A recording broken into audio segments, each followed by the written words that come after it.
de condonación que no de canje, ¿sí? Cuando hablamos de canje es una troca, ¿sí? Es cambiar. Entonces yo intercambio naturaleza y ustedes me disminuyen la carga de la deuda pública. Vamos a ver entonces eso, de qué se trata. ¿Qué pasa? Entonces, para entender eso, yo escribo, ¿sí? Junto con otros colegas, esto es un paper en ciernes, el de ayer, el de la otra conferencia, es el que hacía mención a Agustín, que va a salir publicado en ese journal, y este es otro que estamos pensando sobre la idea de justicia ambiental y vulnerabilidad macroeconómica, junto con otros colegas de la Universidad Nacional y de la Universidad Javeriana. ¿Desde dónde nosotros escribimos? Nosotros pensamos desde la escuela estructuralista. ¿Qué significa pensar desde la escuela estructuralista? Que es una, digamos, una visión alternativa, heterodoxa desde la economía, distinta, digamos, del mainstream de economía, y que rescata ideas como que nuestros países, que los países del mundo se dividen, se clasifican en países centrales y países periféricos. Que los países periféricos, donde está Colombia, Argentina, Guatemala, México, etc., son países donde hay un capitalismo particular. No es el capitalismo de los países desarrollados. Ya vamos a ver cuáles son las relaciones que nos diferencian y nos articulan a su vez con los países centrales. Los países centrales, que uno puede llamar países ricos, tienen otro capitalismo, tienen otras instituciones y tienen otras formas de relacionarse con nosotros. A partir de esta teoría, que es la relación centro-periferia, que es, digamos, un núcleo principal, uno de los aspectos nodulares de la teoría estructuralista, por allá de los cepalinos, todavía hay un pensamiento estructuralista, no sé qué tanto Agustín acá en esta universidad, pero sí, por ejemplo, en la UNAM, allá hay pensamiento estructuralista todavía vivo, pasemos. En esta relación que se genera entre centro y periferia aparecen unas dependencias. ¿Las dependencias de qué tipo son? Las dependencias son de tipo cultural porque nuestros países no imponen patrones de consumo en la sociedad global. Nosotros copiamos los patrones de consumo de la sociedad global a partir de las redes sociales, de la televisión, del cine, de la ropa, de todo. Eso, digamos, nosotros lo copiamos y lo adaptamos. Nosotros somos importadores y adaptadores de patrones o ideas culturales, ¿sí? México, digamos, tiene una riqueza cultural muy grande, pero sus ideas, sus formas no se irradian en el mundo, ¿sí? Como si lo logran, digamos, países como Estados Unidos o Europa. Esto tiene que ver con la dependencia tecnológica. Todos los aparatos que están en sus manos, el que tiene la doctora Natalia, el que está acá, etc., todos son producidos desde fuera. Principalmente los intangibles. Puede ser que aquí haya maquila para producir un aparato de esos, pero donde fue ideado, donde está el valor concentrado, es en un país del G7, ¿sí? Estados Unidos, Japón, Corea, etc. Entonces allí está. Nosotros tenemos entonces una dependencia tecnológica. Esos aparatos, si nos llegan a cortar el servicio, o sea, nos jodimos, o sea, porque no tenemos cómo trabajar en nuestras aulas, en nuestras empresas, etc. Tenemos una dependencia militar, ¿sí? La gente, digamos, esto lo obvia mucho, pero la dependencia que hay en relación, digamos, con la OTAN, sean miembros o no miembros, es muy grande, digamos, en materia regional, ¿sí? Y eso es otro caso. Una dependencia financiera, porque nuestros países tienen siempre déficits fiscales y eso es uno de los elementos principales de los que trata esta conferencia, y por ende necesitamos generar dólares para poder comprar los aparatos que se importan y también para pagar la deuda pública que tenemos con entidades financieras multilaterales, FMI, Banco Mundial y otros inversionistas. ¿Por qué ocurre eso? Porque nuestras monedas no son divisas, nuestras monedas son subordinadas. El peso colombiano, ¿sabe cuánto vale un peso colombiano aquí en esta sala? Pero un dólar sí sabemos, ¿cierto? ¿Cuánto está el dólar? Más o menos. ¿Cierto? Entonces lo tenemos de referencia. ¿Por qué? Porque el dólar es la principal moneda internacional. Nuestras monedas son subordinadas. Nadie sabe cuánto vale un peso colombiano, ni le interesa ahorrar en pesos colombianos. ¿Quién va a hacer tanto de ahorrar en pesos colombianos? ¿Sí? Inclusive, perdón, pero en pesos mexicanos lo mismo, ¿sí? O sea, un inversionista internacional no busca esas monedas para blindarse ante los riesgos. Entonces nosotros tenemos una subordinación y eso se ve en lo financiero. Este apareció principalmente por allá a finales de los años 80. Nosotros somos cada vez más dependientes de los alimentos que se producen en los países centrales, principalmente de los cereales. El libre comercio sirvió mucho a eso. Nosotros en Colombia, al igual que México, éramos productores de maíz, de trigo, cebada, etc. Y todo eso realmente lo estamos importando de Canadá o de Europa. Entonces hay una dependencia alimentaria. Nos especializamos en exportar commodities, es decir, bienes básicos, muchos de ellos que son alimentos, pero que diferencia, digamos, un commodity de un alimento, en que el commodity se establece el precio en una bolsa de valores. El sueño del capital financiero es que todos los alimentos se vuelvan commodities, es decir, que se establezca su precio por relaciones financieras y no por relaciones de oferta y demanda pura. ¿Sí? Entonces, eso es lo que tenemos. Y por acá, yo lo dejo como fuera del marco, esto es un marco de dependencia, ¿sí? Aparece lo ambiental. Lo ambiental, ¿qué significa nuevamente? Que nuestros países periféricos son ricos en recursos naturales, son ricos en sumideros de carbono, pero son pobres en materia económica. Y esto nos va generando una relación. Al principio uno podría decir como que se sale de la caja. ¿Qué significa salirse de la caja? Que en la relación de dependencia ambiental es como si invirtiéramos. Nosotros tenemos lo que quieren los países ricos. En los demás, nosotros somos los subordinados. Nosotros queremos los dólares, nosotros queremos la tecnología, nosotros importamos los patrones culturales. En esto es al revés. Ellos son los que necesitan, digamos, de nuestro aire puro. Ellos son los que necesitan de nuestros recursos naturales. Ellos son los que necesitan de nuestras fuentes hídricas. Entonces uno podría decir, ahí es como una relación inversa en materia de dependencia. Sin embargo, como se está haciendo, como se está pensando, y más con esta idea de canje, nos están metiendo en la caja nuevamente.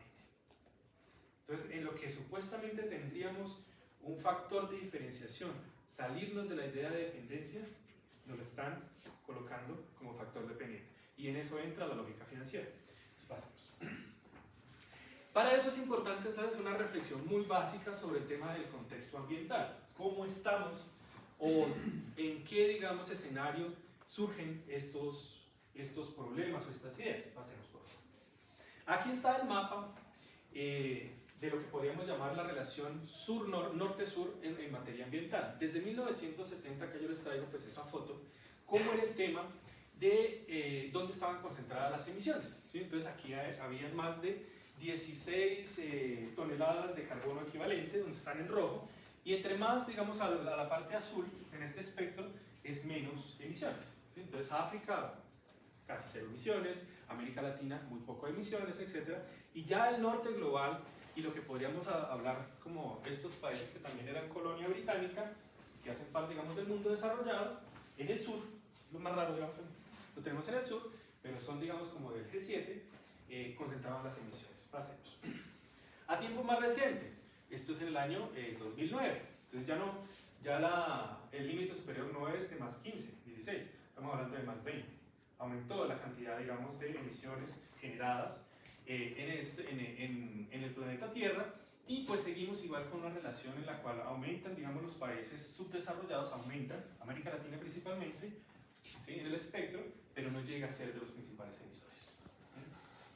Pasemos brevemente acá por esto. ¿Dónde se están generando las mayores emisiones? En la energía. Entonces en 1970 teníamos 25 miles de millones de toneladas equivalentes de CO2. Cuando es equivalente significa que son todos los gases llevados al carbono, al CO2.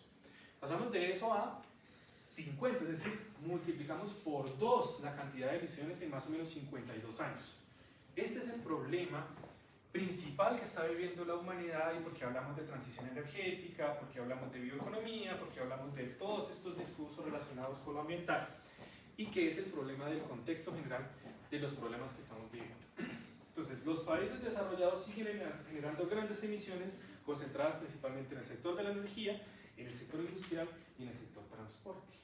En lo que corresponde a los países subdesarrollados, realmente la agricultura es el sector que más está generando emisiones.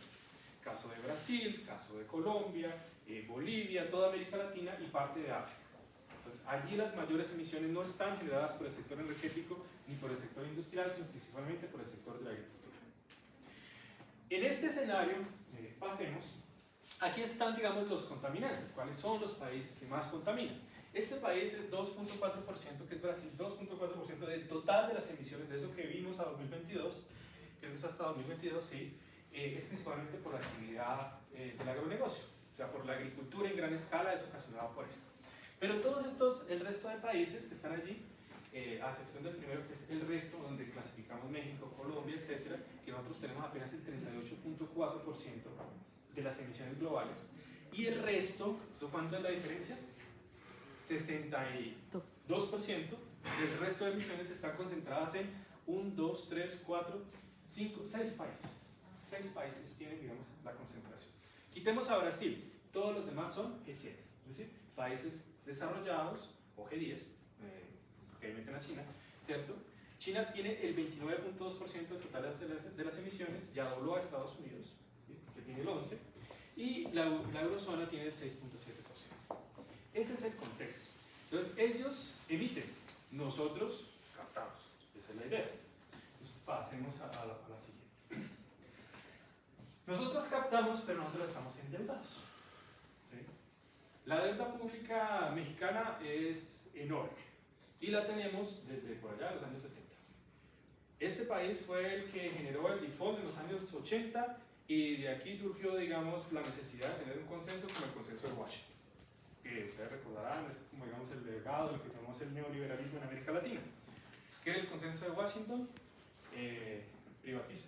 O sea, venda a las empresas públicas, libere el comercio internacional, libere el mercado de capitales, porque de esa manera usted va a poder, como Estado, pagarme la deuda pública. Es decir, el acreedor, en este caso Estados Unidos y las entidades multilaterales, combinaban a los estados a hacer ese tipo de reformas para disminuir la presión fiscal, es decir, lo poco que se pudiera ahorrar era para pagar la deuda pública. Eso sigue vigente. Las políticas, digamos, del neoliberalismo están, digamos, ancladas a nuestros estados, pero hoy aparece un nuevo consenso. Esa es una autora que se llama Daniela Gabor, la recomiendo mucho, ella es una economista británica, si no estoy mal, y ella habla de un consenso de Wall Street. Es decir, desde el año 2008, realmente son no las entidades multilaterales, sino los grandes inversionistas los que están poniendo la agenda de los gobiernos. ¿Qué se está poniendo en la agenda de los gobiernos y qué tiene que ver con esto? El consenso de Washington proponía ese decálogo más o menos de reformas, solamente mencioné esas 3, pero eran más. La flexibilización laboral también entraba, el ajuste del gasto público, etc. Y el consenso de Wall Street no niega eso, sino que le suma otra cosa. Los estados ahora tienen que garantizar que el inversionista no va a tener riesgos por el cambio climático. O sea, cuando llegue una empresa, una inversión, sea en el sector real de la economía o en el sector financiero, el Estado mexicano, el Estado colombiano, el Estado brasileño, cualquiera de los países subdesarrollados tiene que garantizar al inversionista un proceso de de-risking, o sea, de disminución del riesgo progresivo. Y que si se hace una inversión y hay cambio climático, el Estado tiene que responsabilizarse por los gastos o indemnizar al inversionista por esos efectos. Para que lo tengan presente esta parte. ¿Cómo está el tema de la deuda pública? Yo hago un énfasis aquí en Colombia, pero les muestro datos a nivel internacional. Siguiente, por favor. Estos son datos a 2023 del Fondo Monetario Internacional. Aquí está el mundo clasificado entre centro y periferia. Entonces, las economías avanzadas y las economías emergentes, aquí meten a China, y por acá está la periferia. ¿Sí? Ese es, digamos, como el mundo, digamos, en lo que les mostré en la segunda diapositiva. ¿Qué encuentran ustedes allí? Vamos a hacer como un parcial. Explíquenme ese cuadro. ¿Qué ven de diferente?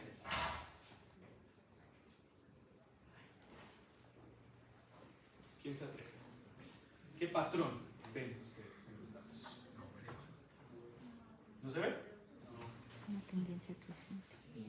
Bueno, los de más adelante, entonces. Desligo a los que están atrás.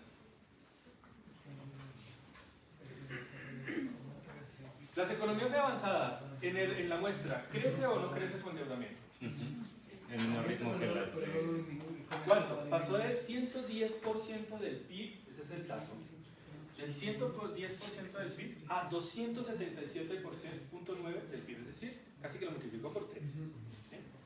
Las economías subdesarrolladas, tiene una muestra más corta, ¿no? 20 y pasaron al 87, multiplicado por ¿cuánto? 4.5. Por 4, ¿cierto? Pero en relación con el otro, ¿cuánto es?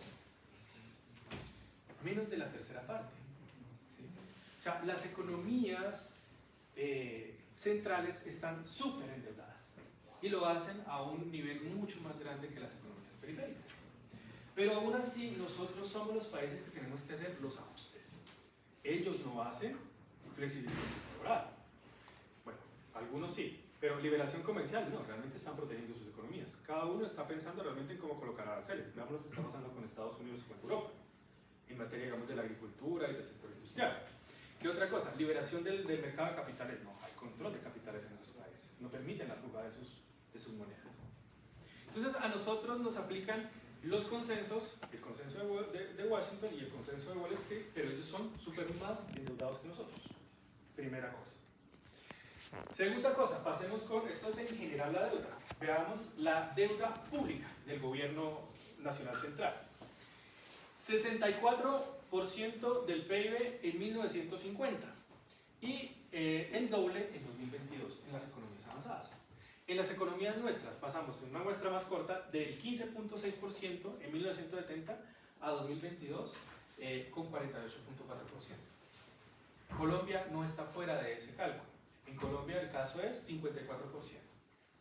Pero ellos tienen reglas fiscales, nosotros también. A nosotros nos dicen, usted no se puede pasar en el caso colombiano del 57% del PIB. Ese es el ancla de la deuda pública. Para ellos no hay ancla. Entonces, el gasto público puede seguir siendo, digamos, creciente en las economías avanzadas y en las economías nuestras tiene que ser cada vez más restringido. Veamos datos, veamos el mapa, que me gustan mucho los mapas para resumir eso. Entonces, aquí está los países, digamos, en la cantidad, digamos, como de deuda que tiene como proporción del PIB. Entonces, más de 100 o más, ahí están en verde, ¿sí? Los únicos que entran en la periferia con el mismo comportamiento de superendeudados son Argentina y Brasil. ¿Sí? En el caso de Argentina es alrededor del 180% del Producto Interno Bruto en deuda. Pero en general, digamos, el mundo desarrollado es el que más tiene, digamos, deuda pública en general. Pasemos, digamos, en el contexto colombiano, ¿qué ha pasado? En el contexto colombiano, acá tenemos esto, perdón que no se ve muy bien, ¿sí? La roja es la deuda total, la que está acá es la deuda interna y la otra es la deuda externa.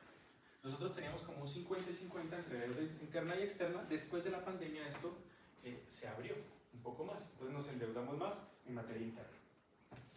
Pero el nivel, digamos, de crecimiento ha sido bastante, digamos, oneroso, pero en términos del Producto Interno Bruto no superamos el ancla, pero estamos cerca de ello. Y nos obligan a hacer ajuste fiscal. Pasemos. Cambio sustancial. En este gráfico, ¿qué ven de raro en ese gráfico?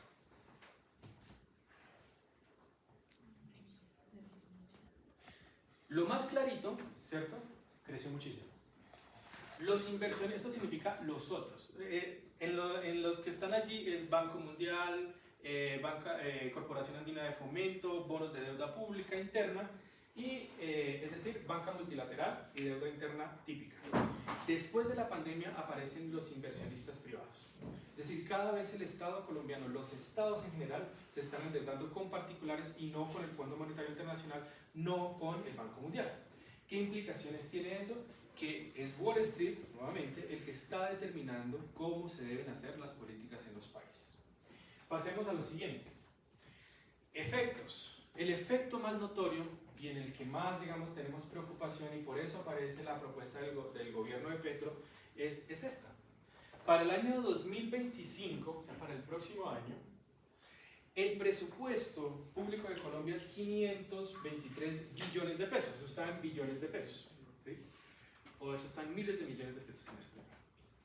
Acá, esto hay que ponerle más cositas. Pero otro dato, ahí está en miles de millones de pesos. En billones de pesos son 523 y para el próximo año tenemos 122 billones de pesos en deuda. Y apenas 80 billones, esto hay que actualizarlo, 80 billones en inversión. Es decir, el Estado colombiano está cobrando impuestos a sus ciudadanos para pagar el servicio de la deuda y no para hacer política distributiva ni para pagar la política social. ¿Sí? Lo supera la deuda pública en 40 billones de pesos. Ese es el tamaño, digamos, del problema fiscal que nosotros como país tenemos. ¿Sí? Y en ese sentido entonces aparecen propuestas. Pasemos por favor a la siguiente. Entonces cambiemos, o sea, porque como está ahorcado el gobierno, quiere hacer políticas distributivas, quiere hacer reforma laboral, quiere hacer una política de reindustrialización, una reforma agraria, todo eso es deseable, todo eso es necesario, pero no tiene los recursos financieros para lograrlo. ¿Qué le está diciendo entonces Petro, digamos, en el escenario de las Naciones Unidas? Y ahorita en Colombia se está celebrando la COP16, que es la conferencia de las partes relacionadas con biodiversidad. Y de eso se trata esta COP. Esta COP realmente Petro va a insistir en hagamos el canje de deuda por naturaleza. ¿Sí? Entonces, cambiemos, digamos, este esquema. Nosotros tenemos los árboles, nosotros tenemos la biodiversidad, tenemos el sumidero de carbono. Disminúyanos el costo de la deuda para que podamos mantener eso. ¿Sí? Esa es la idea de lo. ¿Cuál es el problema? Siguiente. Y entonces acá viene la idea de condonación, que es distinta de canje. El canje entonces es nuevamente una troca, un cambio. La condonación es simplemente, como su nombre lo indica, una amnistía alrededor de la deuda. ¿Ya ha ocurrido? Sí. Estados Unidos le condonó la mitad de la deuda pública a Alemania después de la Segunda Guerra Mundial. Es decir, le dijo a Alemania, tranquilo, no se preocupe, yo le pago a usted, a los acreedores que con sus cuales usted tenga, no se preocupe. ¿Por qué? ¿Cuál era el interés de Estados Unidos? Pues que ese país no se armara otra vez y creara una nueva guerra mundial como fue, digamos, resultado de la segunda a la primera, que fue por el Tratado de Versalles. ¿Sí? Es decir, han habido condonaciones de la deuda pública por intereses geopolíticos. Estados Unidos, ¿a qué otro país le condona la deuda pública? Corea del Sur, Japón. Los mismos factores geopolíticos para que no abrazaran el socialismo real de la Unión Soviética. Quienes estudian relaciones internacionales, la geopolítica es fundamental, ¿sí? Para que no abrazaran el socialismo real, Estados Unidos les hizo reforma agraria, les permitió la piratería para que desarrollaran la industria de los carros, la tecnología, etc. Y a su vez les condonó la deuda pública, ¿sí? Por intereses geopolíticos. Sería muy loable, ¿cierto? Acá está la foto del expresidente de Ecuador, quien fue quien propuso esta idea de condonación. Le dijo a la humanidad, vea, existe una reserva en la Amazonía ecuatoriana que se llama la Reserva Yasuní, allí hay pueblos indígenas, pero allí hay la mayor reserva de petróleo existente en este país para más o menos 50 años.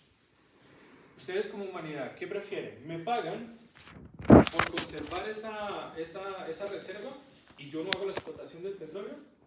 ¿O como Estado me veo obligado a sacar el petróleo para poder pagar la deuda pública y generar los dólares que se necesitan en un país subdesarrollado? ¿Qué ocurrió? ¿Qué creen que ocurrió? Que nadie estuvo interesado en conservar la reserva Yasuní. Y ese gobierno y a los siguientes explotaron la reserva en la Amazonía, abrieron un frente allá y ese es uno de los grandes productores, de los centros productores de petróleo en Ecuador. ¿Bien? Eso se les llaman los acuerdos de Ecuador, eso lo propuso por allá Rafael Correa en el año 2007, si usted. Entonces, cuando aparece la idea de condonar, no de canjear, de condonar deuda por naturaleza, nadie está dispuesto. Cuando queremos, digamos, condonar deuda por factores geopolíticos, económicos, sí ha aparecido la idea de condonación. Hoy a lo que nos están obligando con esta sugerencia de Petro es a un canje, y ese canje entonces, ¿cómo se hace? Siguiente. 3 tipos de bonos. Uno verde, otro azul y otro que sería multicolor, que lo llamaremos biodiversidad. Los verdes ustedes ya los conocen, que son los famosos créditos de carbono. En Colombia ese crecimiento ha sido exponencial en los últimos años. Es decir, ¿qué es un bono? Un bono, ¿alguien ha comprado o tiene un bono, digamos, en la vida? Un bono es un título de deuda. Un bono es, yo genero un capital, o sea, recojo un capital del público y me comprometo a devolverle ese mismo valor más unos intereses en un periodo determinado. Ese es un bono. ¿Para qué hago eso? Para tener recursos y financiar múltiples proyectos. ¿Qué dicen los bonos de carbono? Pues generemos, digamos, un capital, le voy a pagar un cupón, así se le llama, una tasa de interés, al propietario de ese bono, que normalmente lo compra, ¿qué? Una empresa aérea, ¿cierto? ¿Y ella con qué lo soporta? ¿O en qué lo entrega? pues como la empresa, la aerolínea genera bastantes emisiones, ella compensa con dinero su externalidad en materia de contaminación. Pero esos bonos no se quedan allí.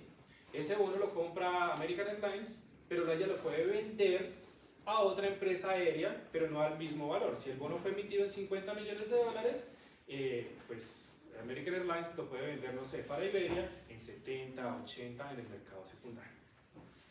Pues bien, esos bonos cada vez se valorizan más, ¿sí? Y cada bono, ustedes saben que representa un área, principalmente en bosques, en ecosistemas, que tiene la capacidad de captar, ¿cuánto? Después de un crédito de carbono, 1 tonelada de CO2. Esa es la idea. Esta idea, que surgió por allá con el acuerdo de Kioto y con la COP10 más o menos, COP12, se ha llevado a otros ecosistemas. Entonces ya estamos hablando de bonos azules en el caso de Colombia. Bonos azules hace referencia a que cuando recaudo el dinero, cuando genero la deuda futura que tengo que pagar, no es sobre los bosques y las selvas, sino sobre los mares, los ríos y los cuerpos de agua dulce. Entonces, sobre eso le digo al inversionista, denme su plata y yo a cambio voy a financiar proyectos para conservar estas áreas.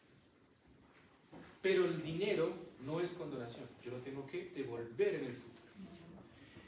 Y apareció, ya este año se generó el primer bono de biodiversidad en Colombia.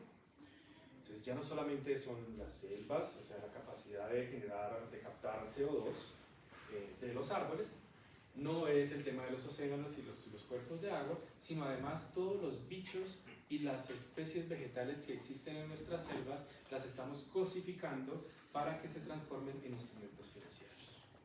Colombia emitió acá 3 BBVA, una banca privada de origen español que en Colombia tiene una representatividad muy grande en materia de sector financiero, junto con el IFC, que es la financiera internacional, el Banco Mundial, estructuraron un bono de biodiversidad por valor de 50 millones de dólares, el primer bono. El azul lo estructuraron por 50 millones de dólares. ¿Cuánto creen ustedes que hoy en el mercado secundario está cotizándose ese bono? Pónganle un valor. 150 millones de dólares. Es decir, se multiplicó por 3 en un periodo inferior a un año. Pero ¿con cuánto se sirvió, digamos, para financiar y proteger la biodiversidad marina y de aguas? Originalmente, 50 millones de dólares. Entonces, el negocio no está en proteger, digamos, las áreas, no está en generar financiamiento para proteger selvas y cuerpos de agua, sino que el negocio está en cómo yo utilizo la naturaleza para generar rentas financieras. Y desgraciadamente, esto está llegando a un nivel tan grande que estamos pensando en todos los bichos, ranas, sapos, animales que existen en nuestras selvas. ¿Bien? Siguiente. Al final de cuentas, ¿a qué se nos parece eso? Más emisión de deuda. Solamente que ya no es desde el campo financiero, no es desde el campo inmobiliario, no es desde los compromisos en materia macroeconómica, sino desde nuestros recursos naturales. Entonces allí, lo que se supone que lo que nosotros éramos los que mandábamos porque teníamos los recursos naturales, estamos siendo realmente controlados por el capital financiero en estas áreas. Siguiente. Aquí está, entonces, ¿cierto? El dato, en 2023 se emitió por 50, pues vale 150 millones de dólares en lo que trata el bono azul. Siguiente. Y en el bono de biodiversidad ya se estructuró, ahí yo les dije 50, no, está por 70 millones de dólares la emisión de ese bono, y pues en algunos años veremos, o en algunos meses, vamos a ver cuánto vale. Y en el marco de esta COP16 que está ocurriendo en Colombia, pues desgraciadamente, lo que más va a aparecer es la estructuración de bonos, ya no solamente del BBVA, sino de otras entidades financieras, principalmente internacionales, que van a querer, digamos, entrar en este tipo de estructuras. Entonces, ¿cuáles son, digamos, como las cosas? Mientras el capital financiero, en articulación con la banca multilateral y de alguna manera en connivencia con lo que dicen nuestros gobiernos, estructuran innovaciones financieras en las cuales se instrumentaliza, se colateraliza la biodiversidad, las aguas y los bosques, ¿sí? Pues nuestros bosques se siguen desforestando. En el caso de Colombia, la deforestación no ha parado con la generación de bonos de carbono. Se siguen conquistando las fuentes de agua. Entonces las fuentes de agua no solamente están captándose o instrumentalizándose a través de los bonos azules. Los bancos, eso en la estructuración de sus proyectos, van generando un control territorial sobre los cuerpos principalmente de agua dulce en Colombia. ¿Sí? Y todo eso que es de la comunidad, lo que es un bien, digamos, somos 80% agua, algo que es fundamental, está cada vez más siendo conquistado por el capital financiero. Se subordinan a las comunidades campesinas y a las comunidades étnicas donde están las selvas, los bosques y los cuerpos de agua. Están aflorando cada vez más los conflictos en materia económica y social en estas comunidades por cuenta de estas innovaciones financieras. Continúa nuestra dependencia en materia extractiva porque a la par de que si generamos estas innovaciones financieras, pues un país como Colombia sigue siendo presa o necesario, digamos, explotar carbón, explotar oro y explotar petróleo, que representan aproximadamente 6 de cada 10 dólares que entran a nuestra economía. Total, pues la deuda sigue creciendo y nosotros seguimos subordinados en las distintas formas de dependencia. Esta es la gran crítica que se tiene a esa idea de canje por naturaleza. ¿Y la lucha cuál es? O sea, ¿a qué corresponde? ¿Qué hacemos con esto? Hay otras ideas. Juntémonos como países endeudados del tercer mundo, del mundo desarrollado, y reclamemos que se hagan auditorías ciudadanas de la deuda. Es imposible, es insostenible para cualquier país, como Colombia, por ejemplo, que tiene 522 billones de pesos para atender todas las necesidades de sus instituciones y de eso destinar una cuarta parte para el pago de la deuda pública. Plata que usted nunca ve, no sabe a quién le va a llegar.